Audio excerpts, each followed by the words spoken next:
Screen पर एक ऐसी पिक्चर का पोस्टर है जिसका नाम है जय भीम, तमिल मूवी जय भीम।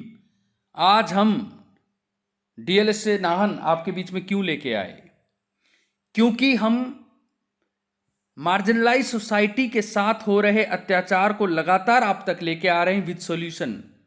और उस मार्जिनलाइज सोसाइटी की कम्युनिटी के एक वर्ग जिसको ट्राइबल कहते हैं, वो किस तरीके से अपने ही प्रोटेक्टर के द्वारा प्रीडेटर के बनने के एवज में टॉर्चर होते पाए जाते हैं, किस तरीके से अपने लिटिगेटिंग लॉयर के करियर में ऑनरेबल जस्टिस के चंद्रू जी ने कितना अच्छा काम किया था, कितने एक्टिविज्म से काम किया था, जो कि हमें D K Basu versus state of West Bengal के 11 गाइडलाइन की याद दिलाता है 1997 की। इन गाइडलाइंस में यहां तक लिख दिया गया था कि अगर ऑनरेबल सुप्रीम कोर्ट की इस जजमेंट को कोई डिसोबे करता है पुलिस वाला, तो फिर उनके खिलाफ कंटेम्प्ट शुरू किया जाए, और अगर कोई मजिस्ट्रेट साहब से ये गलती होती है तो उनके खिलाफ भी एक्शन लिया जाए। 24 साल हो गए, आज तक किसी के खिलाफ कोई कंटेम्प्ट नहीं, लेकिन उसके बावजूद पुलिस का टॉर्चर और इनडिसिप्लिन रुकता ही नहीं।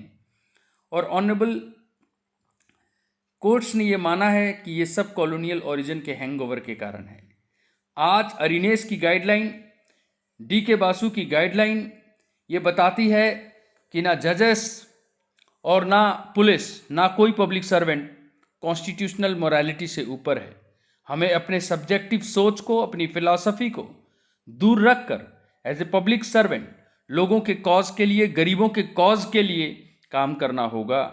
और यही इंस्पिरेशन जय भीम मूवी देती है।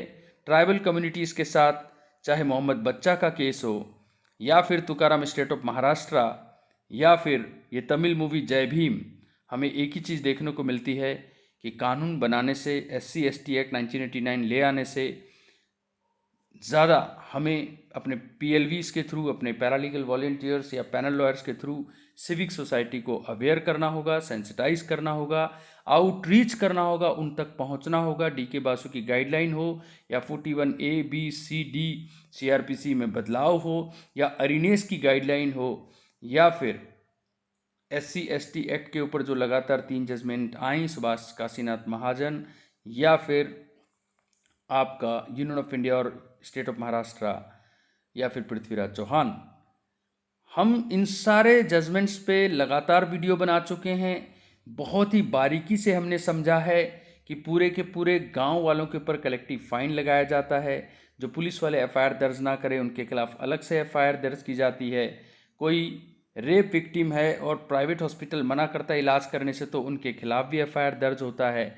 कोई रोड एक्सीडेंट में किसी को बचाता है तो जज साहब जुडिशियल कमिश्नर के थ्रू उसकी गवाही उन्हीं के घर में करवाते हैं, ना कि उनको कोर्ट में बुलाते हैं। कोई मॉर्फ फोटो के साथ भी विक्टिम का फोटो जो है वो टीवी में नहीं दिखा सकता, बार बार इंटरव्यू लेके उनको टॉर्चर नहीं कर सकता।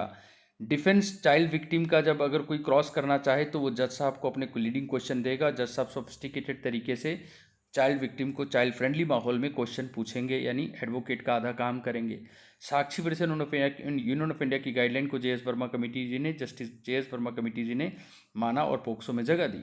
इतने सारे कानून जानने के बावजूद अगर हम जो है करेज, कन्विक्शन, विजडम के साथ आउटरीच नहीं करेंगे वल्नरेबल सेक्शंस को, विक्टिम कॉम्पेंसेशन स्कीम हो या 15 का 1 का A, 3 या 6, यानी कि विटनेस प्रोटेक्शन, आने जाने का खर्चा SC/ST विक्टिम का, या फिर महेंद्र चावला में विक्टिम को पुलिस प्रोटेक्शन, या फिर तहसीन पूनावाला में मॉब लिंचिंग में SP की सेल्फ रिस्पॉन्सिबिलिटी, या फिर अरिनेस के केस में अगर आप गिरफ्तार तस्वर नहीं करते और आप 7 साल से नीचे वाले केस में रीज़न नहीं देते कि आपको अरेस्ट क्यों करना पड़ा, आप नोटिस ऑफ अपीयरेंस से काम क्यों नहीं चला पा रहे, और इन सारी गाइडलाइंस में आपके खिलाफ कंटेम्प्ट, तो हमसे बहुत बड़ा गुनाह हो जाएगा।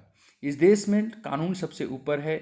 अगर प्रोसिक्यूटर की नालायकी से, यानी कि इनकॉम्पिटेंसी से, या पुलिस के करप्शन या पैडिंग से कोई एक्विटल होता है तो ध्यान रखें, इसके ऊपर भी किसनी भाई की जजमेंट है स्टेट ऑफ गुजरात, जिससे हम उनको अकाउंटेबल बना सकते हैं। सेक्शन 12 और section 16 contempt of court act याद दिलाता है कि ये नॉट इंडिविजुअल जज बल्कि वो कुर्सी ज़्यादा बड़ी है। आर्टिकल 13 से ये देश चलता है, लॉ से, कॉन्स्टिट्यूशन से ये देश चलता है, और इसीलिए जजेस भी अपनी कुर्सी की गरिमा गिराने के लिए कंटेम्प्ट के अंदर पनिशेबल हो जाते हैं जुडिशल प्रोटेक्शन एक्ट के बावजूद। ये बहुत सुंदर चीज़ है जो हमारे देश को बहुत खूबसूरत बनाती है। राइट टू इन्फॉर्मेशन एक्ट में सेक्शन 4 में प्रोएक्टिव होकर हमें अपने ही बारे में बताना है, और अगर हम गोल मोल जवाब देते हैं तो 250 से लेकर 25,000 रुपये तक आपके ही जेब से जाएगा। ये चीज़ें बताती हैं। सेक्शन 8 में एक क्लॉज है जो बताता है कि जो सांसद से आप छुपा नहीं सकते, वो आम इंसान से भी इंफॉर्मेशन विदहोल्ड नहीं किया जा सकता। ऑलमोस्ट मेंबर ऑफ पार्लियामेंट के बराबर आपको ताकत। पंचायती राज एक्ट में हम देखते हैं कि किस तरीके से जजेस प्रोटेक्शन एक्ट की तरह उनको भी पावर मिली है। इतने सारे ब्यूटीफुल कानून को प्लीज़ DLSA नाहन को सब्सक्राइब करें, लाइक करें, बिल्कुल पैंडेमिक बना दें इन्फॉर्मेशन को। और अगले 25 साल में आप भारत को कहाँ देखते हैं, वहाँ पर हमें अपना सहयोग दें। हम तो भारत को डेवलप्ड कंट्री देखना चाहते हैं, जहाँ भारत और इंडिया के बीच में कोई गैप ना हो, कोई चैज़म ना हो।